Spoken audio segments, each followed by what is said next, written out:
Bună dimineața și bine v-am găsit! Mă numesc Dan Cergă și în fiecare duminică dimineața încerc să vă prezint un ciclu de emisiuni reunite sub titulatura Proiect Logos.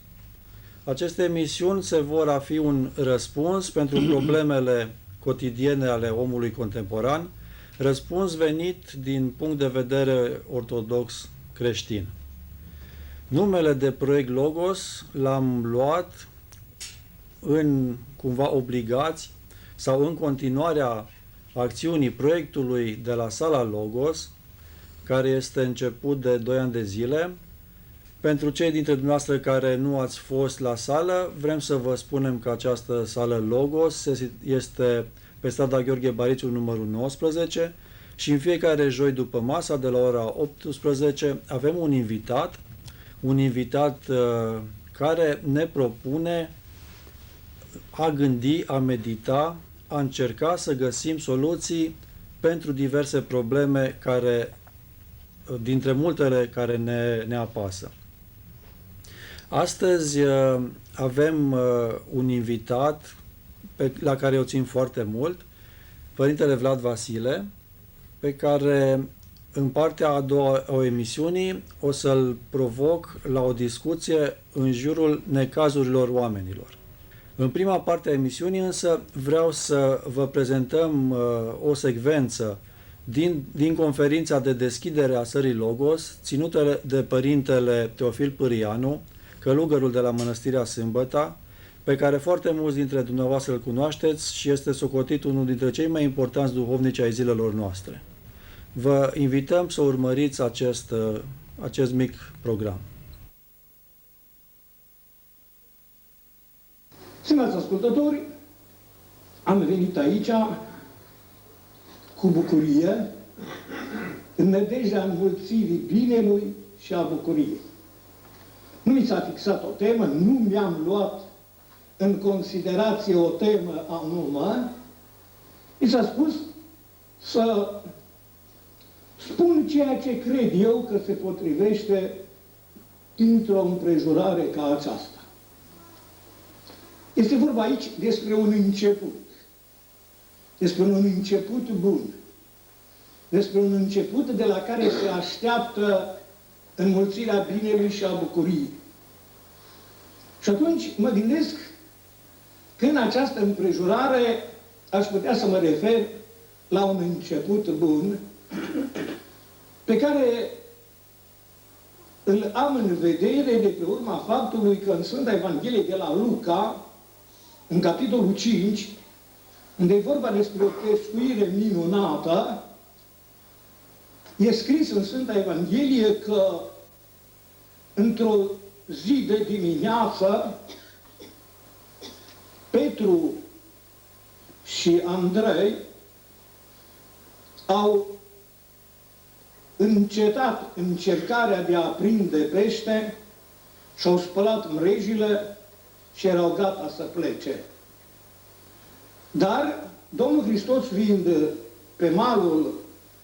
pe țărmul lacului Genizaret, l-a rugat pe Sfântul Apostol Petru, care încă atunci nu era ucenic al Mântuitorului, nu era apostol, după ce s-a suit în barca lui Petru să o mâne puțin de la țărm și de acolo a învățat mulțimile care erau azonate. După aceea a zis Domnul Hristos către Simon: mâne la larg și lăsați mrejile ca să pescuiți. Simon, apostolul Petru, de mai târziu, a zis: Doamne, toată noaptea ne-am trudit și n-am prins nimic, dar pentru cuvântul Tău arunc mreaja în mare. Și a făcut așa. Și a prins mulțime mare de pești. N-a putut să scoată la uscat mreaja cu pești decât cu ajutorul fiilor lui Zebedei, Iacob și Ioan. Deci, Sfântul Apostol Petru a zis către Domnul Hristos: ne-am trudit o noapte întreagă degeaba, după părerea mea de pescar, n-ar mai fi cazul să arunc mreaza în mare, în lacul Genizaret, că doar eram gata să plec de aici. Deci părerea mea de pescar este să nu mai pescuesc.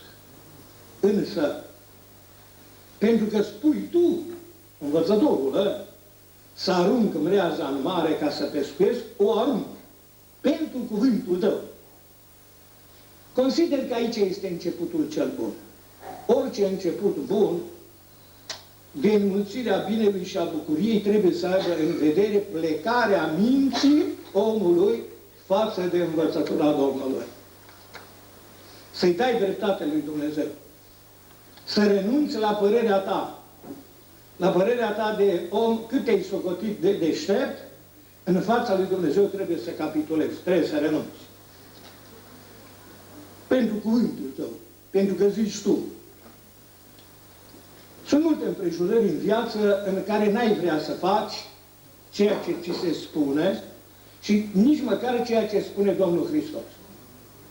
Domnul Hristos spune să ierți și ție nu-ți vine să ierți. Și atunci dacă îi dai dreptate lui Dumnezeu și dacă te orientezi după cuvântul Domnului Hristos, trebuie să ierți. Și dacă nu poți să ierți, trebuie să te rogi, să te ajute Domnul Hristos să poți ierta.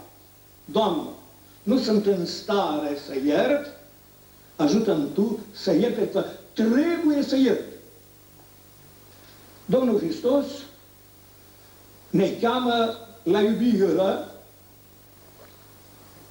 ne-a dat o poruncă, porunca iubirii. Porunca nouă vă dau vouă să vă iubiți unii pe alții, precum și eu v-am iubit pe voi. Sunt cuvinte pe care le citim în Sfânta Evanghelie de la Ioan, în capitolul al 15-lea. Știm că în creștinism cea mai mare poruncă e porunca iubirii și totuși nu știu cine se găsește în lumea aceasta care să fie mai mari măsuri la care poate ajunge omul.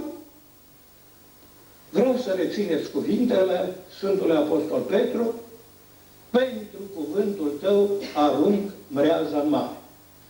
Pentru că zici tu, Doamne, să fac ceea ce zici tu, fac ceea ce zici în măsura în care pot, iar dacă nu pot, chem ajutorul tău ca să pot.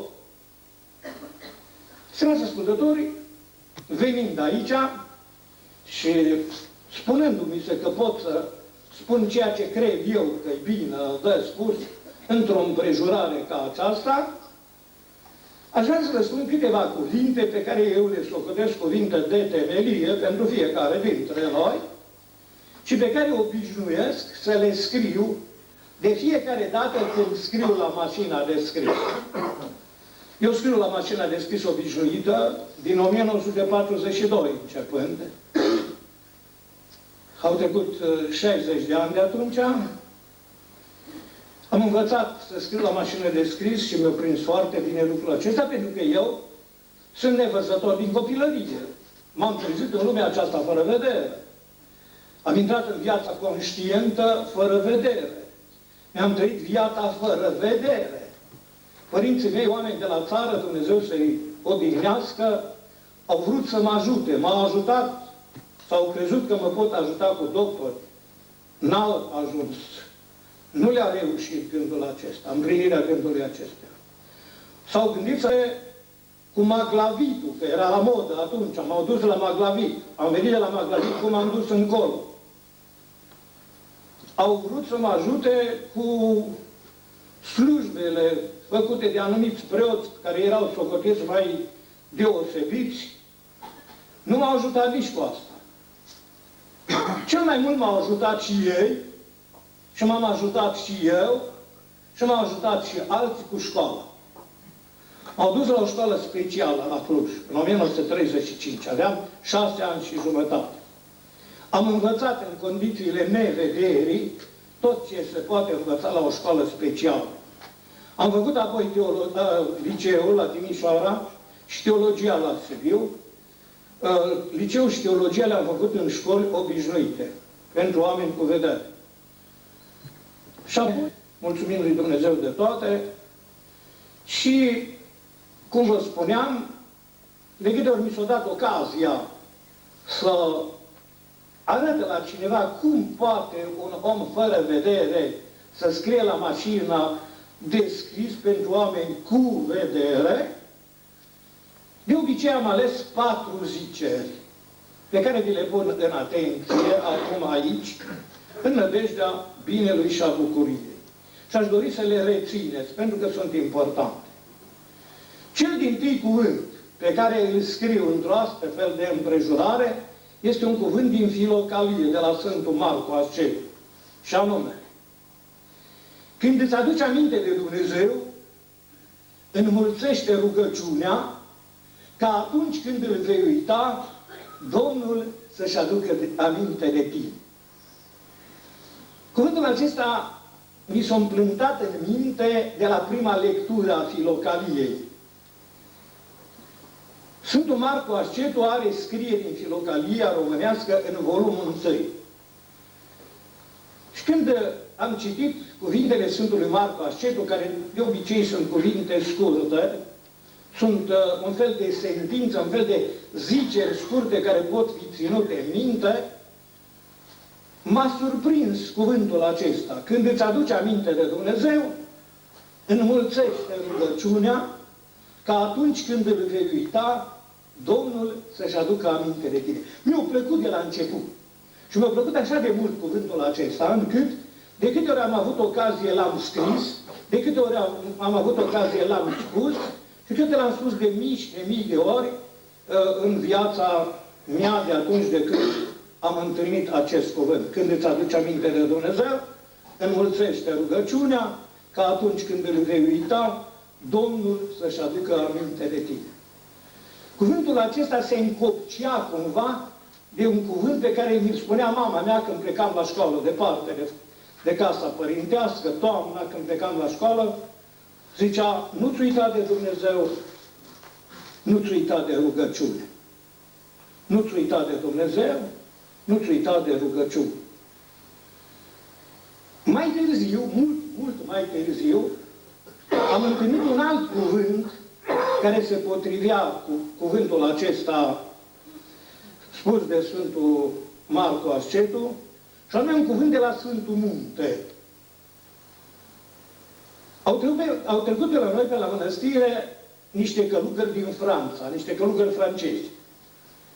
Și ei veneau de la Sfântul Munte. Erau călugări catolici, s-au dus să viziteze Sfântul Munte, după aceea ei au trecut la ortodoxie, dar în vremea în care erau încă catolici, au trecut pe la noi, pe la mănăstire, ne cunoșteau, nu era pentru prima dată când au trecut, și unul dintre ei, fiind de preot, a fost invitat de noi, cei de la mănăstire, să ne spună un cuvânt de învățătură în biserică.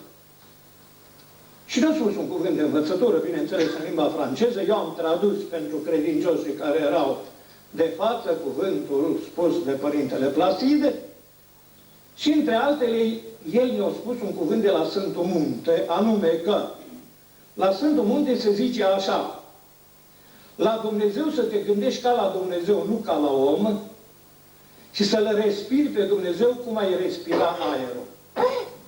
Bineînțeles că nu e vorba de o respirare a lui Dumnezeu în înțelesul că atunci când tragi aerul, tragi în conștiința ta pe Dumnezeu, pentru că Dumnezeu este ascuns în inimile noastre, după cuvântul Sfântul Ascetul din Filocalie, de la botez.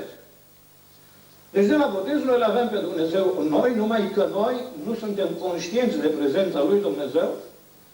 Și atunci cei de la Sfântul Munte ziceau că la Dumnezeu să te gândești ca la Dumnezeu, nu ca la om, adică să știi că Dumnezeu e mai presus de om și să respiri pe Dumnezeu, adică să-L pomenești pe Dumnezeu așa cum respiri. Cum în viața fizică este de trebuință să respiri, că numai așa poți trăi, tot așa și în viața duhovnicească să iai aminte la Dumnezeu cât poți mai mult și cât poți mai des. După cuvântul Sfântului Marcu Ascetul, când îți aduci aminte de Dumnezeu, înmulțește rugăciunea, că atunci când îl vei uita, Domnul să-și aducă aminte de tine. Al doilea cuvânt pe care obișnuiesc să-l scriu la mașina de scris, când demonstrez cuiva cum se scrie la mașină în condițiile nevederii, este un cuvânt al Sfântului Apostol Pavel, din Epistola către Romani, capitolul 12, versetul 21, un cuvânt de ordine, și anume, nu te lăsa biruit de rău, ci biruiește răul cu binele. Deci, încă o dată, nu te lăsa biruit de rău, ci biruiește răul cu binele. Numai atunci când biruiești răul cu binele, nimicește răul. Noi suntem de multe ori înclinați să înlăturăm răul cu rău. Ne-a făcut cineva rău și noi vrem să-i facem rău. Și încă mai mult rău pentru răul care ni l-a făcut. Ori Sfântul Apostol Pavel ne spune, nu te lăsa biruit de rău, adică nu face răul, ci biruiește răul care îți vine să-l faci, biruiește-l cu binele. În Pateric este un cuvânt, Patericul fiind o carte scrisă pentru călugări, cu experiențe și cu învățături ale călugărilor, dar prin care pot să învețe și cei care nu sunt călugări, și anume cuvântul din Pateric în legătură cu răul și cu pomenirea răului este acesta. Drac pe drac nu scoate. Deci rău cu rău nu poate fi înlăturat. Și răul poate fi înlăturat numai făcând binele. Stimați ascultători, deci să reține. Când îți aduci aminte de Dumnezeu, înmulțește rugăciunea, că atunci când îl vei uita, Domnul să-și aducă aminte de tine, să ține minte, la Dumnezeu să te gândești ca la Dumnezeu, nu ca la om. Și să-L respiri pe Dumnezeu cum respiri aerul și nu-ți uita de Dumnezeu, nu-ți uita de rugăciune. Al treilea cuvânt pe care îl scriu în aceeași împrejurare este un cuvânt al Sfântului Isaac Siru din volumul 10 din Filocalie, și anume, împacă-te cu tine însuți și va fi în pace cu tine și cerul și pământul. Deci, fără îndoială în tine, fă-ți liniște în suflet cu darul lui Dumnezeu. Bineînțeles că nu noi suntem aceia care ne realizăm liniștirea, ci noi suntem aceia care realizăm condițiile liniștirii. Că cel ce se ferește de lucrurile rele și mai ales de păcat, acela ajunge la limpezimea sufletului și ajungând de la limpezimea sufletului, ajunge la împăcarea cu sine însuți. Și zice Sfântul Isaac Siru, împacă-te cu tine însuți și va fi în pace cu tine și cerul și pământul. Și cel de-al patrulea cuvânt pe care îl scriu este o urare, sau dacă vreți, 3 urări dintr-o urare, care sunt scrise la intrarea unei instituții bisericești din Germania, numită Bethel. E vorba de o instituție bisericească de ajutorare a epilepticelor, pe care germanii, fondatorul instituției aceleia, a numit-o Bethel. Cuvântul Bethel este cuvânt evreiesc și înseamnă casa lui Dumnezeu. Bethel. Ați auzit de Betlehem, de exemplu, care înseamnă casa pâinii. Casa lui Dumnezeu se numește Bethel. La intrare la Bethel e scris pace celor ce vin, bucurie celor ce rămân, binecuvântare celor ce pleacă. Bine, cuvântul acesta, urarea aceasta ne-a adus-o la noi, la mănăstire, ne-au adus-o 2 germani, soț și soție, credincioși în legea lor, care au vizitat mănăstirea noastră în 1971, în iulie. Au găsit acolo câțiva care știu nemțește, eram eu, era Părintele Veniamin, care trăiește și acum, și era Părintele Serafim, Dumnezeu să-l odihnească, care au fost în Germania, s-au înțeles bine cu noi Și au aflat, cei doi din Germania, doi intelectuali, soțul era doctor în drept și era judecător în Karlsruhe, era fără vedere, și ei ne-au spus, aflând că Părintele Serafim de la noi, au ajuns cândva la Bethel, ne-au spus că la intrare e scris, așa la Bethel: pace celor ce vin, bucurie celor ce rămân, binecuvântare celor ce pleacă. Nu ne-au plăcut tare mult cuvintele acestea, ei au băgat de seamă că ne plac cuvintele și au scris în cartea de onoare a mănăstirii: pace celor ce vin, bucurie celor ce rămân, binecuvântare celor ce pleacă, doresc doi creștini din Germania, tuturor celor ce în urma lor vor vizita această mănăstire. Având în vedere lucrul acesta, de câte ori am avut ocazie să prezint mănăstirea pentru cei care au vizitat mănăstirea noastră, de fiecare dată mi-am încheiat prezentarea cu aceste cuvinte: pace celor ce vin, bucurie celor ce rămân, binecuvântare celor ce pleacă, și am băgat de seamă că cei care sunt de față sunt bucuroși de această urare, sau de aceste urări, și le repetau și ei: pace celor ce vin, bucurie celor ce rămân, binecuvântare celor ce pleacă. E vorba de pacea pe care o dă Dumnezeu. Știți că Domnul Hristos, când s-a născut, a rânduit lucrurile în așa fel încât îngerii au cântat mărire întru cei de sus lui Dumnezeu și pe pământ pace între oameni bunăvoiți. E vorba de pacea pe care Domnul Hristos a făgăduit-o ucenicilor săi în cuvântarea de despărțire, când le-a spus: pacea mea dau vouă, pacea mea las vouă, nu darul vă dau eu cum vă dă lumea. E vorba de acea pace pe care Domnul Hristos a rostit-o când i-a întâlnit pe ucenici după învierea sa și le-a zis: pace vouă.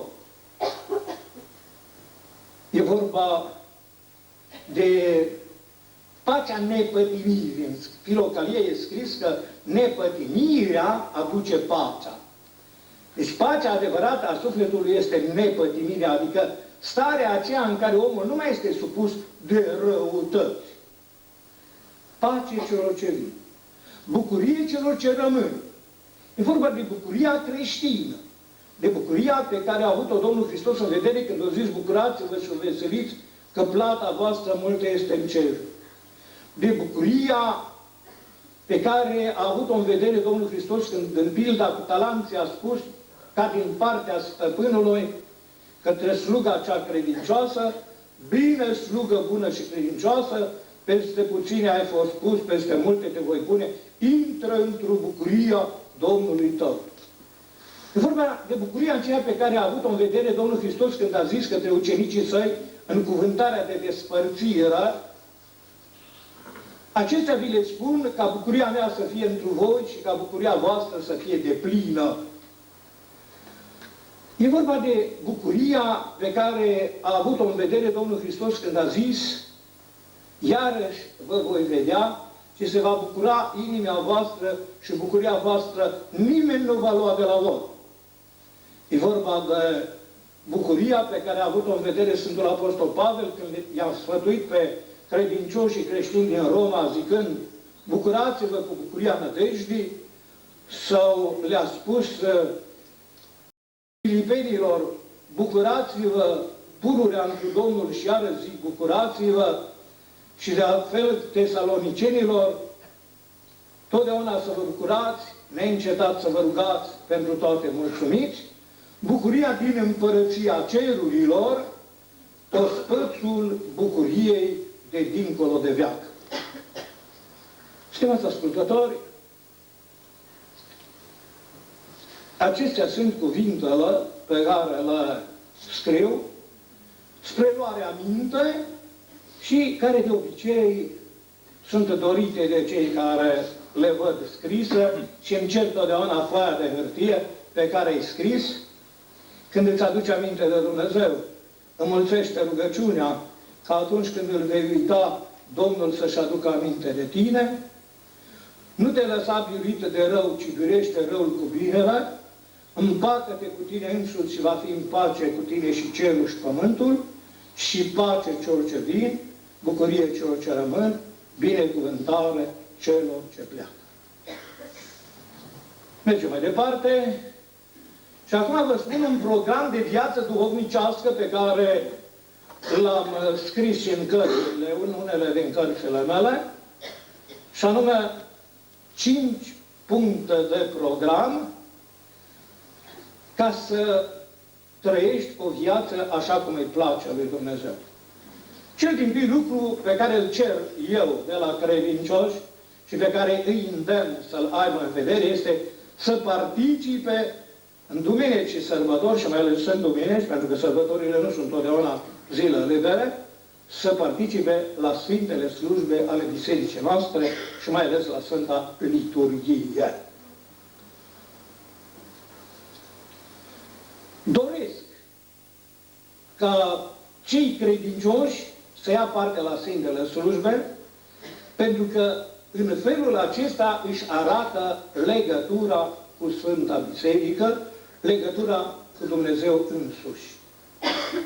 Cei care nu merg duminica la biserică, pentru că nu vreau să meargă, aceia neglijează pe Dumnezeu, aceia întorc spatele lui Dumnezeu. L-am întrebat cândva pe un cetățean care a venit la mine, ce faci tu duminica atunci când ar trebui să mergi la biserică, ce faci tu?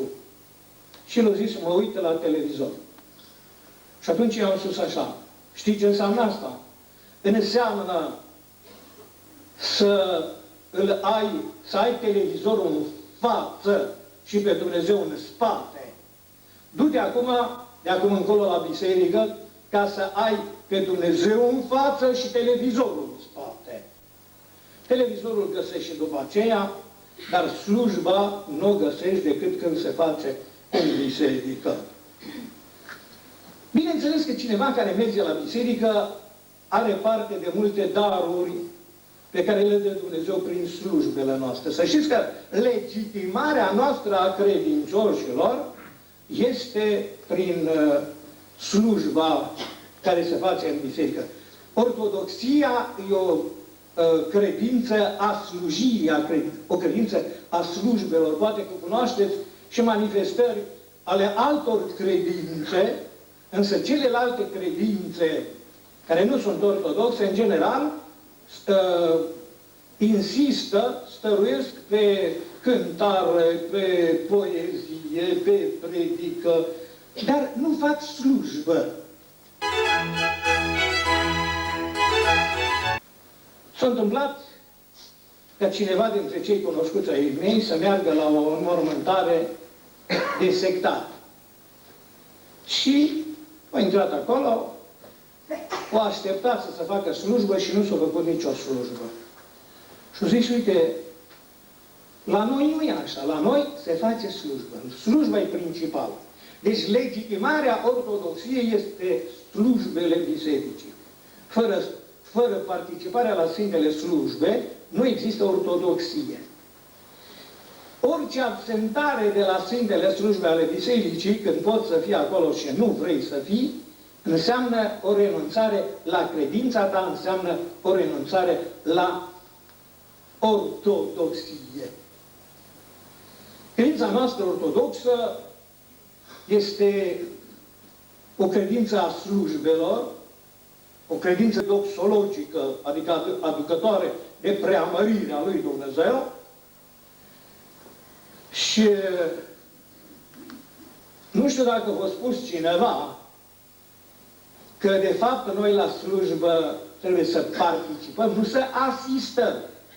Adică nu ne ducem să vedem ce se întâmplă în fața noastră, ce se spune în biserică, ci ne ducem ca să slujim. Și fiecare dintre noi slujim la măsurile noastre.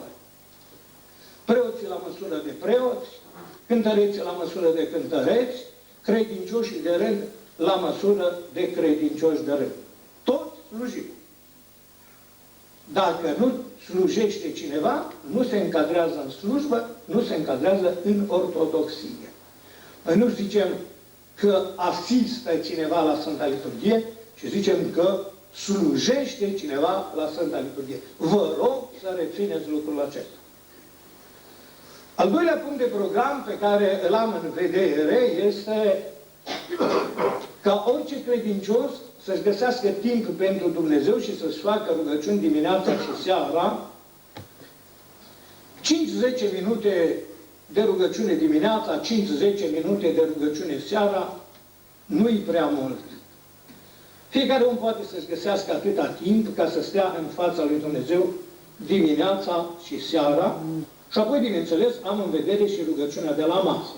Nu consider că îi slujește lui Dumnezeu cineva care neglijează rugăciunea de la masă. Când eram eu copil, mi-aduc aminte în familia noastră, familie de țărani, totdeauna când era gata mâncarea, când se așeza mămălina pe masă, zicea careva dintre părinți, mama, tata, no, hai, dați la tatăl nostru, să ne putem apuca să mâncăm. Mi-a plăcut. De când mi-am dat seama de formula aceasta, mi-a plăcut să putem să ne apucăm să mâncăm. Deci nu putem să ne apucăm să mâncăm dacă nu zicem tatăl nostru. Hai, dați la tatăl nostru. Al treilea punct de program este să citim în fiecare zi 2 capitole din Noul Testament.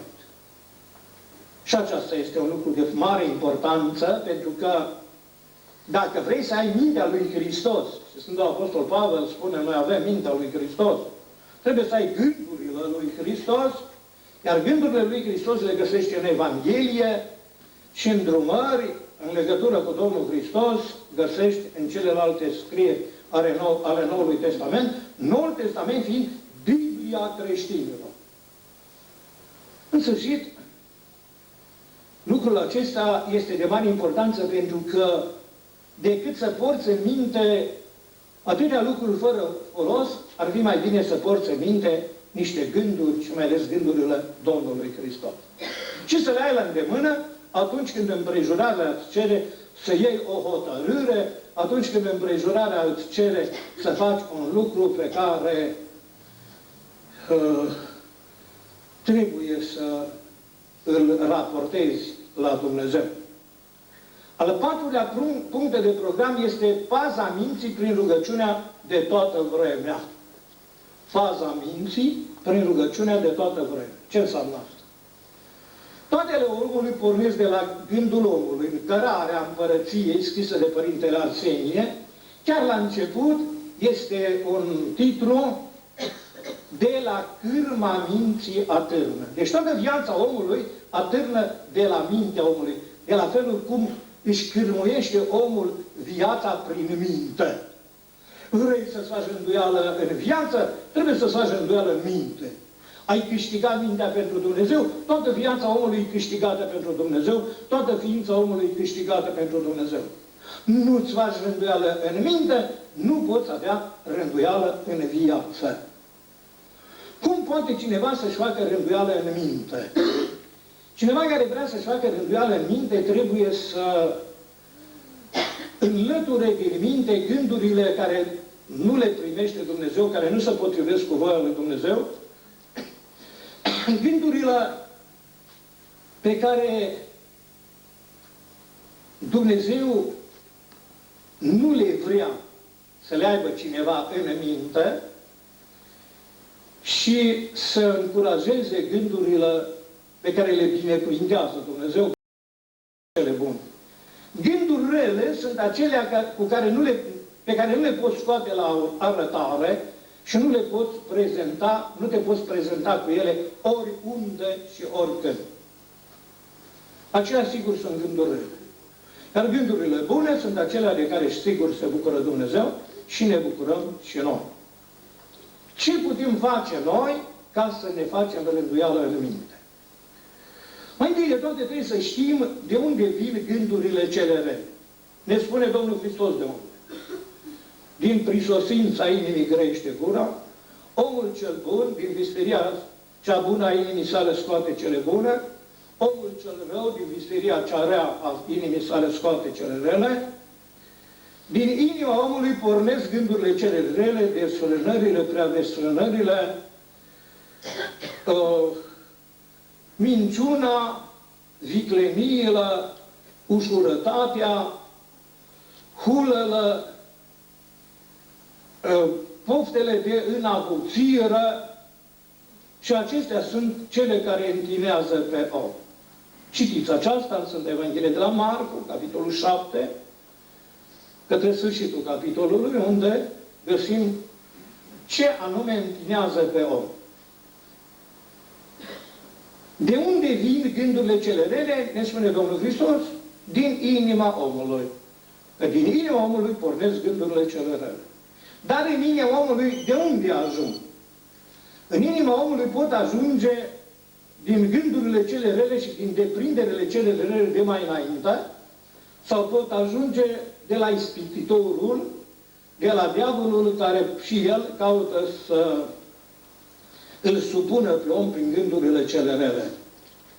Numai că gândurile cele rele de la diavol sunt mai puține, în înțelesul că în Pateric se spune de pildă că un frate i-a spus unui părinte că îl luptă diavolul și părintele a spus, nu se poate, pentru că diavolul îi luptă pe cei mari ca Moise și ca Ilie, nu pe noi, oamenii de rând.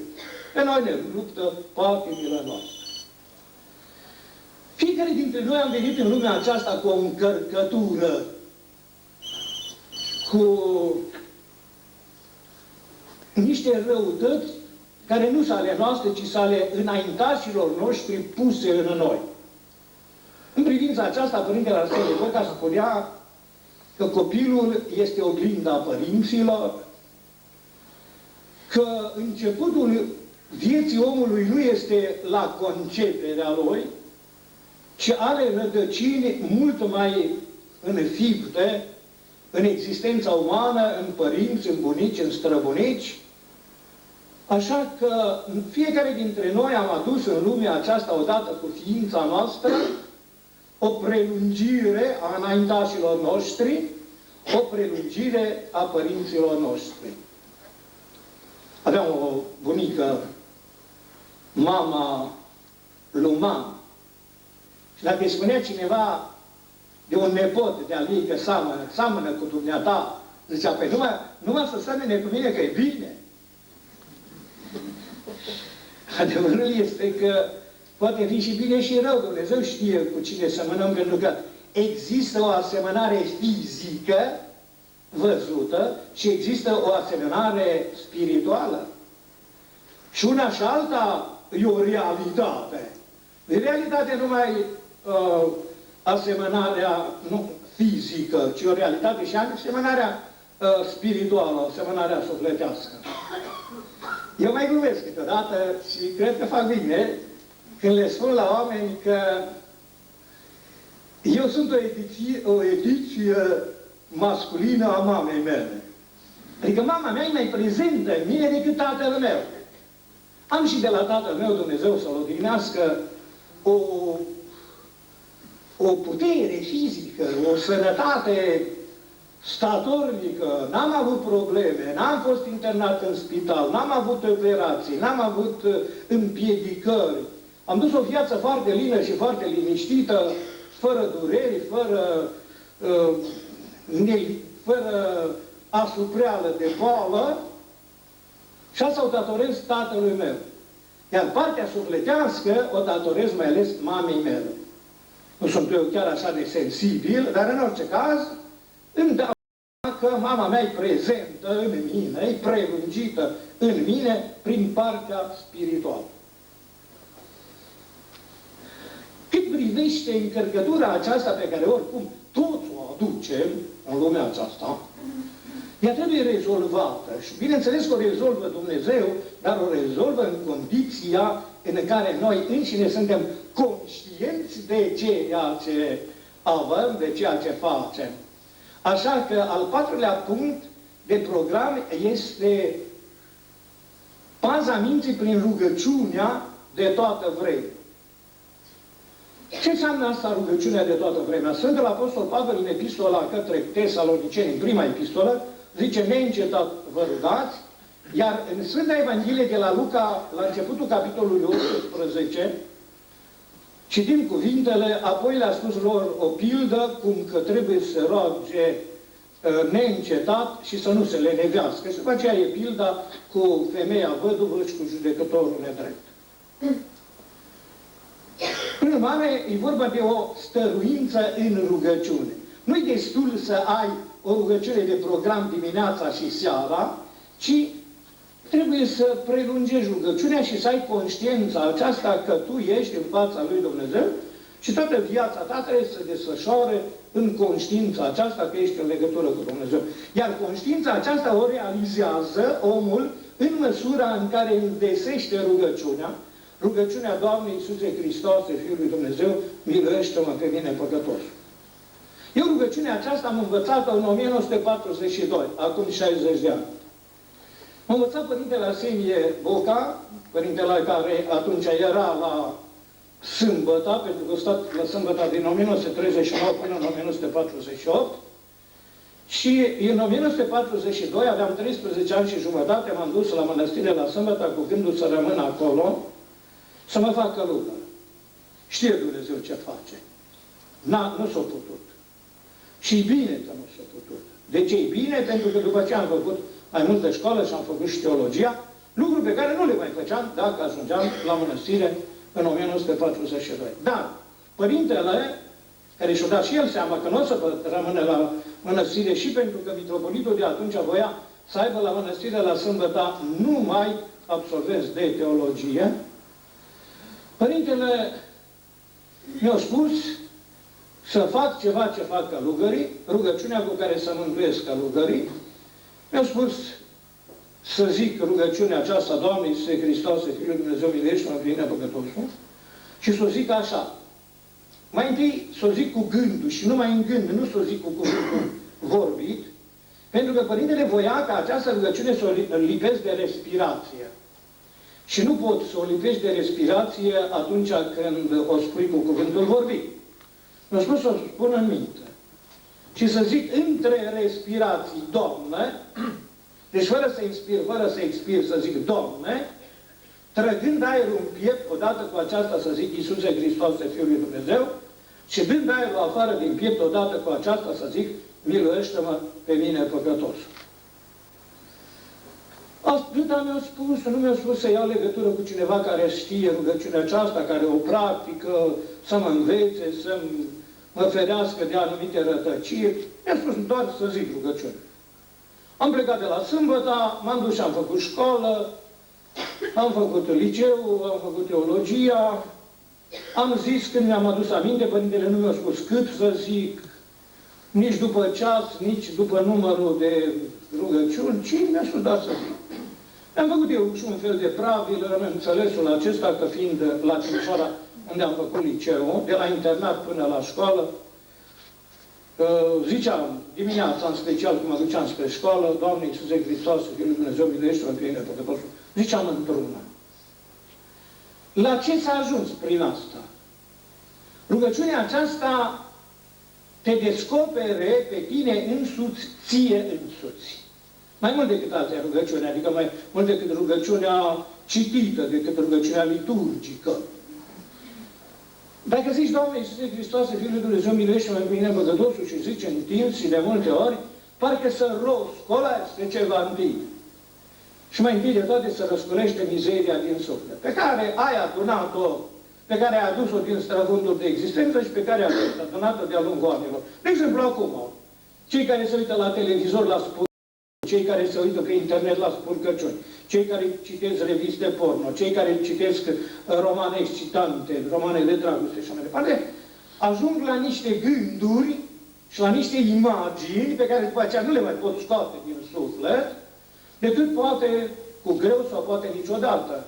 În Pateric se spune despre un părinte care a văzut o fată arabă adunând spice în urma secerătorilor și s-a împlântat în minte în așa fel încât s-a gândit la ea vreme de 3 ani și nu a putut-o scoate din suflet. Iar în viața Sfintei Maria Egipteanca se spune că 17 ani eu trăit în destrăbălare și 17 ani eu trebuit în pustie până când s-a echilibrat. Până când o scos din suflet răutățile. Așa că să nu mi se pare lucru de glumă că noi insistăm, stăruim din toate puterile noastre să le spunem oamenilor și mai ales tinerilor, nu vă uitați la spurcăciuni, nu vă băgați gunoaie în suflet. Mai departe, am mai avut niște, nu numai confruntările acestea de împotrivirile din suflet, de roscolelile din suflet, pentru că să știți, se spune că din câte are omul în suflet, numai de 10% sunt inconștient, ne dăm seama de ele. Celelalte sunt dincolo de conștient, în subconștient, în inconștient și iasă la iveală. Când zici, Doamne Iisuse Hristos, Fiul lui Dumnezeu, miluiește-mă pe mine păcătosul, roscolești cumva în vespar, ca și când ai dat cu o bâtă într-un vespar și să roscolesc vespile și le vezi cum ies din vespar și cum se împrăștie și... Ei, tot așa e și cu rugăciunea aceasta.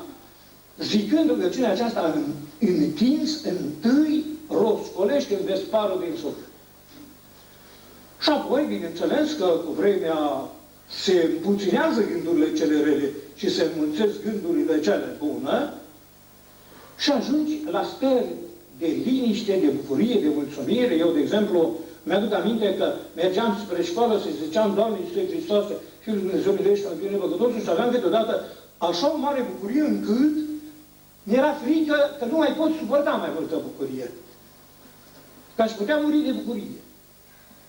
Nu am murit, gânduit Dumnezeu în așa, să am bucuria, fără să mor de bucurie. Deci mă mai gândesc o câteodată că poate până la urmă, când oi muri de bucurie, oi muri. Și mergem așa, cu asta și eu să știți că de aceea recomand din tot sufletul meu și din toate puterile mele rugăciunea aceasta, înmulțirea acestei rugăciuni, pentru binele pe care îl aduce omului care se roagă. Stimați ascultători, mi-a mai rămas un punct de program, și anume postul. Iată, acum stăm în fața postului. Postul este un mijloc de disciplină spirituală, nu numai de disciplină fizică. Spun unii că se simt mai bine atunci când postez. Da, și asta este și bine, dar nu numai asta. E vorba de o disciplină, e vorba să știi ce să alegi, e vorba să alegi ce trebuie să alegi, e vorba să te silești, să-ți supui pornirile, e vorba să te poți ocupa de tine însuși, să te poți dirija. Astea sunt cele 5 puncte de program pe care le dau eu și care sunt scrise și în cărțile mele.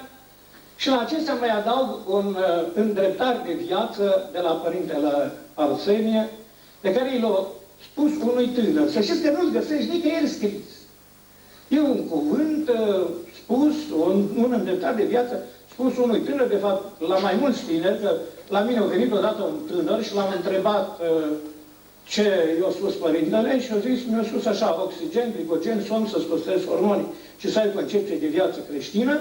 Mie mi-a plăcut tare mult cuvintele acestea și când a mai venit și alt tânăr care a fost, l-am întrebat ce ți-a spus Părintele și nu mai știa, dar când i-am spus eu, zice, da, să știți că așa mi-a spus.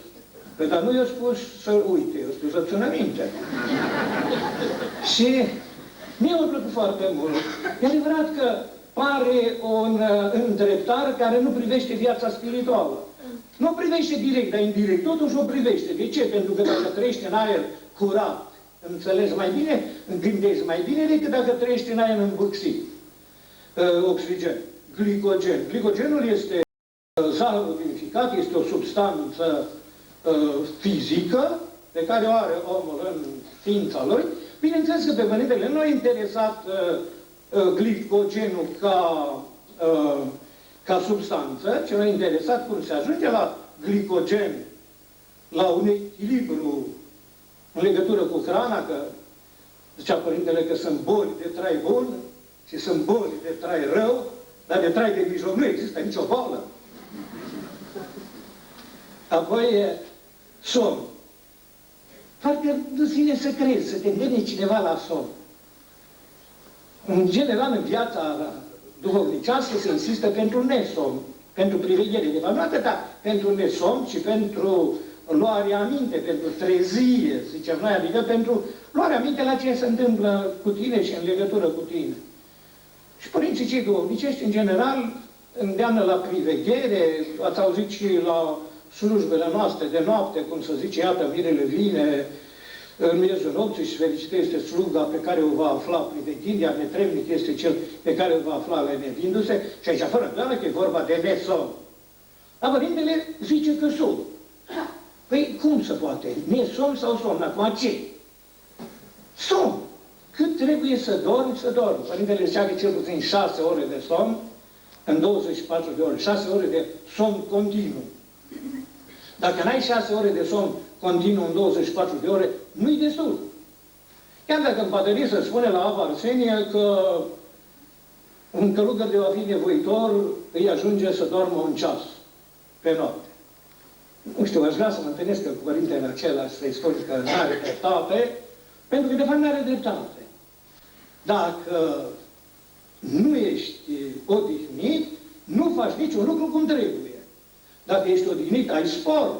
Așa că nu trebuie niciodată să te gândești că ai dormit prea mult. Mie îmi că de 2 lucruri nu pare rău care le-am făcut în viață. Dacă am făcut bine și dacă am dormit.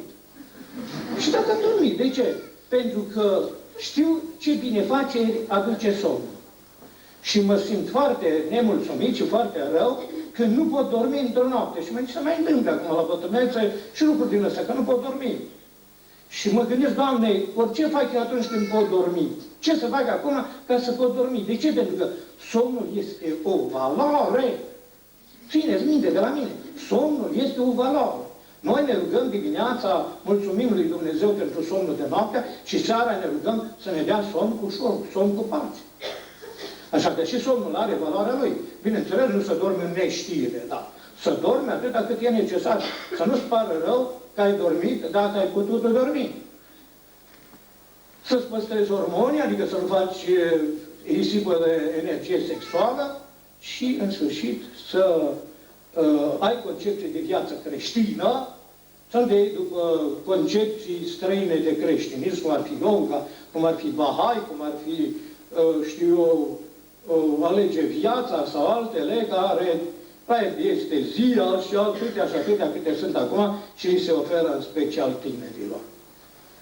Stimați ascultători, cam asta aș zice eu că e ceea ce ar trebui să aveți în vedere din întâlnirea aceasta. Ar mai fi scara Părintelui Teofil.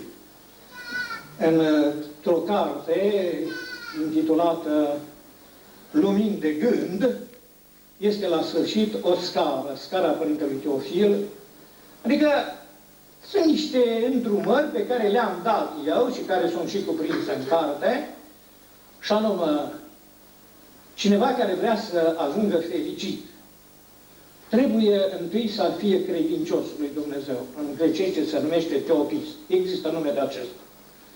Cel credincios lui Dumnezeu este împlinitorul voii lui Dumnezeu și asta se numește roba lui Dumnezeu, Teodorul. Există acest nume. Cel care împlinește poruncile lui Dumnezeu ajunge să-L cunoască pe Dumnezeu, pentru că Domnul Hristos a spus că cel ce mă iubește păzește poruncile mele și îl voi iubi și eu și mă voi arăta lui. Iar acela care împlinește poruncile lui Dumnezeu ajunge să-L cunoască pe Dumnezeu și devine teognos, cunoscătorul de Dumnezeu, există și acest nume, și cel care împlinește, care cunoaște pe Dumnezeu, sigur și îl iubește mai mult, pe măsura cunoștinței de Dumnezeu, și asta se numește Teofil, și după Teofil urmează Macarie și asta înseamnă fericit.